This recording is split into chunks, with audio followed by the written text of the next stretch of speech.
Now, when we talk about experimental and correlational research, it deals a lot with quantitative analysis, so looking at numbers, right?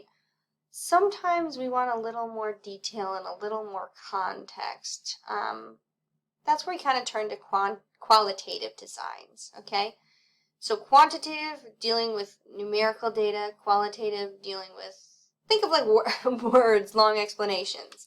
These are sometimes harder to study topics. Like sometimes we can't do an experiment because there's not enough people to actually conduct an experiment with. Or if, maybe we find a really rare psychological disorder and we want to do a case study on that individual, but we don't have enough people to actually run a study because there's only like 5 people that we know of with a certain disorder. Qualitative designs are useful.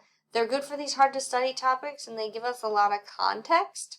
Although we can't really generalize that information to a larger group. Like if I were to do a case study on an individual with depression, I can't take that case study and say this applies to everyone with depression. It's all the same. I can't generalize that data to larger populations. It's just for that specific person because it's so detailed. So some certain examples of a qualitative design would be participant observation. So sometimes if the researcher is involved in observing something, like a naturalistic observation, right? But they've placed themselves into the setting, so it's not really observation, they're partaking. That's a qualitative design. You're still gathering useful data, but again, we can't really quantify what's being gathered because there's a bunch of variables interfering there. But one example is Leon Festinger. He conducted a cult study of, I think, some type of religious group that believed God was coming to save them on a specific date. We hear this narrative quite often. But these people had a date in mind. And Leon Festinger said he wanted to test basically if their beliefs would change when the end of the world didn't happen. So he got himself into a cult and he observed what their inner workings were and found these people who decided to sell all of their worldly possessions and got rid of like all their money because they truly believed the end of the world was coming that on some designated evening. And Dr. Festinger went to the event where it was supposed to happen, and when it didn't happen, he thought that the people would stop believing, when in actuality it only further embedded their beliefs, and they kind of changed their beliefs to be like, oh, well, we had the wrong date, that's why. But that's an example.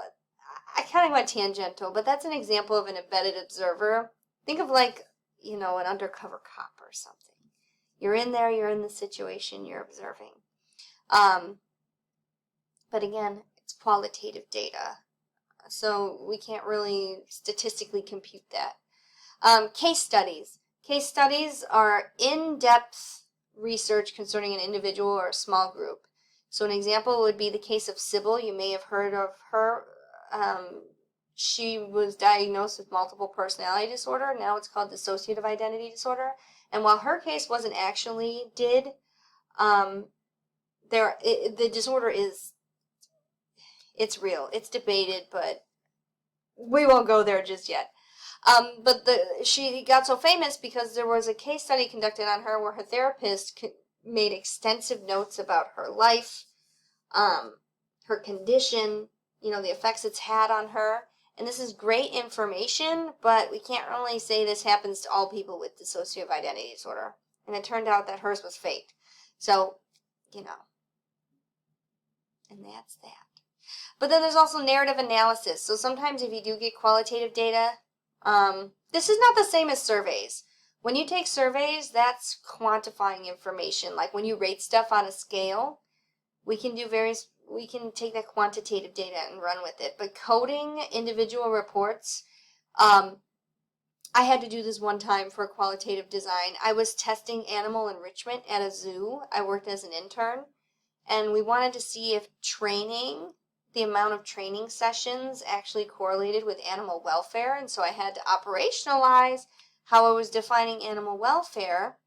And I had to code zookeeper notes. So every time a zookeeper said training session, I'd had to mark it with a 1.